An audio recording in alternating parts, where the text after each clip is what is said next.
So, how do you remove estate tax liens from your credit report? In this video, I'm going to show you, step by step, how to go through this whole process. This is actually kind of a fun thing because you can apply this to a lot of situations. And I know you're probably thinking, how can estate tax lien be fun? Well, it's not exactly fun, but it's going to open your eyes to a whole system out there. By the time you finish watching this video, not only will you learn how to remove a tax lien from your credit report, but you'll also learn how to remove other derogatory items. Now, we're going to touch on something important. You need to keep your credit in good standing. You want to reach a point where you become your own bank. If you're constantly beholden to credit due to poor financial choices, that's a separate conversation. You need to keep your credit in good shape so you can use it later on when you're in a leveraged situation. By the end of this video, I'll show you how to handle all of that. Oh, and by the way, stick around until the end, I've got a little gift for you that will help you through this entire process. It's my way of thanking you for watching the whole video. If you like it, give it a thumbs up and share it. Now, let's dive right in.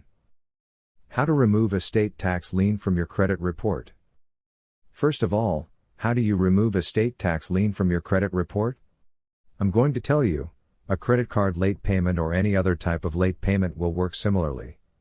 A estate tax lien won't be removed from your credit report until it's paid. You'll either have to pay it or make arrangements to address it. I once had a estate tax lien that wasn't mine, so I had to make arrangements to ensure it didn't affect me.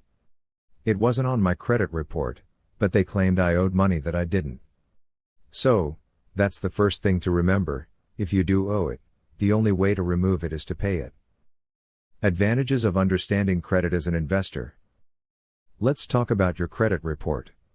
This is a good time to explain how credit reports work in general, especially as a tax lien and tax deed investor.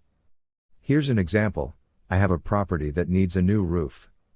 I contacted several roofing companies, and they all quoted within a couple of $1,000s of each other, around $14,000 to $15,000. One nationally recognized roofer was $1,200 more. When I asked why, he explained that they're a larger company, they work faster, and they could offer financing with no payments for 6 months. This offer was appealing because by the time those 6 months pass, I'll have sold the property and paid for the roof out of the proceeds. This is advantageous because it keeps my $16,000 in operating capital free. I can do this because my credit is good. How credit bureaus actually work. Here's something I learned a long time ago. Back in 1991, a coworker, let's call him Bob, came up to me with credit problems. Bob was struggling to get a minivan due to credit issues related to a failed business and a divorce. I took it upon myself to help him, even though the internet didn't exist back then. I discovered that the credit bureaus, TransUnion, Equifax, and Experian, are private companies selling information about you to others. When you go to a car dealership and they pull your credit report, they pay these bureaus for your history. Under the Fair Credit Reporting Act, if you challenge something on your report, the credit bureau is obligated to investigate. So, I suggested to Bob that we challenge each item on his credit report. By law, if the creditor doesn't provide verification within 30 days, the bureau has to remove the item. We kept sending letters, and within 3 to 4 months, we significantly improved his credit. How you can challenge a state tax lien on your credit report. If there's a state tax lien on your report, you can challenge it. You can claim that it's not yours, and the bureau will have to confirm it with the county or state. There are also companies, like Blue Water, that you can hire to help you clean up your credit for a nominal fee. Using credit cards to maintain a good credit score.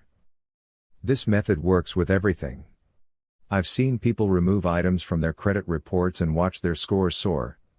If your credit score is below 700, you need to work on it. My score usually hovers between 720 and 780 because I use my credit strategically. I float balances between credit cards, using available credit for projects. If I need $30,000 in credit cards to fund a project, I make monthly payments, which might add up to a few $100s. But that's a small price compared to the alternative of giving up equity in the project.